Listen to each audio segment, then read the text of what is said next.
Our team made a call once a month for 2 years, trying to get a woman whose name we've come to know to just sit down and talk about a day she'd rather forget.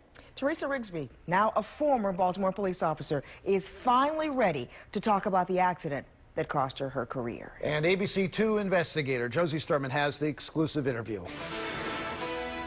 Teresa Rigby hasn't done many things since she was knocked off 83 one morning in June nearly 3 years ago. She hasn't driven on the JFX, she hasn't visited the spot where she fell, and she's never talked about that accident until now.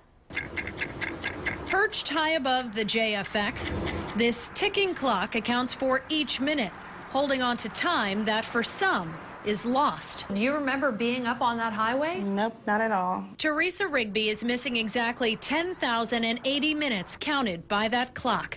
A week of her life gone, erased in an accident that stopped time, at least for her. It's really scary. I think about it every single day. I don't think there's one day that goes by that I don't visualize how the accident happened. People have to rewind and explain to Teresa what happened June 21st, 2011, because she doesn't remember a second of it. Not the wreckage, not the scene, not the chaos captured on dispatch as officers came running for a call of officer down.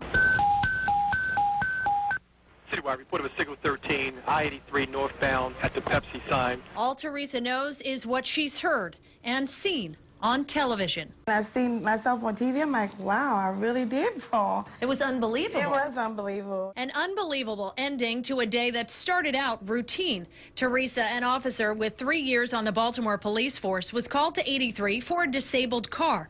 She parked her cruiser on the side of the highway, lights and sirens blaring.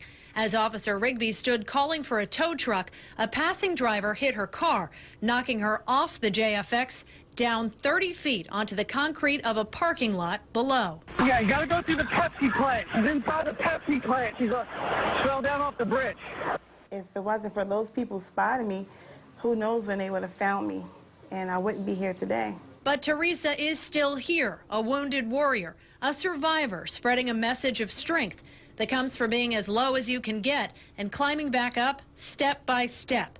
The fall shattered Teresa's left leg, stole parts of her memory, and filled her body with metal pieces that will never come out. But the injury she's most self-conscious about is her face. She sees invisible scars we don't. Those scars kept her in hiding between surgeries to fix her broken jaw. And she stayed out of the spotlight, appearing just once after the crash at a church where kids made her a get well banner. Each step then was a tremendous effort. I lost all of my independence in the beginning, every bit of it. I couldn't drive, I couldn't walk, I couldn't, just go to the mall to go shopping. All those things were taken away from me. Taken away by a 23-year-old with a suspended license, driving a car that didn't even belong to him. Robert Vanderford was given a fine, points on his license, and community service for causing the wreck that changed the course of Teresa's life. You're not angry? To some degree, I am, because he took my life away. I'm alive, but my life is gone. The life she had as an officer is over.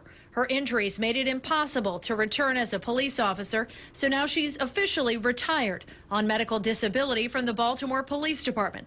But she has a new role. Everyone was surprised when I became pregnant, but I said, the handicapped need love too, I'm still a human. And it is this little girl who pulled Teresa back to life. Talia was born 1 month shy of the first anniversary of the wreck that could have killed her mother. She's my little miracle. A miracle child for the miracle survivor. I don't think I'll ever be able to put it behind me completely, but I would like to move forward in my life and want the case to be over. I would love for it to be over so that I can start and move forward.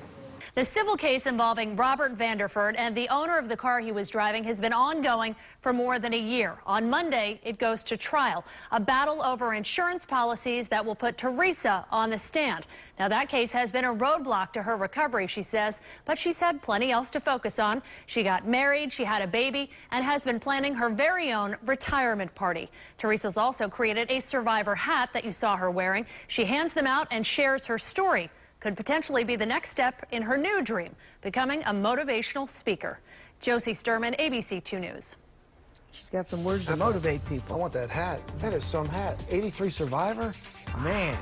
Tell you what, you look great to us, Teresa. She looks amazing. You can hear the chaotic moments after Rigby fell from that overpass. Just go to abc2news.com. You'll find the 911 calls from the crash right there on the homepage or on the investigators section.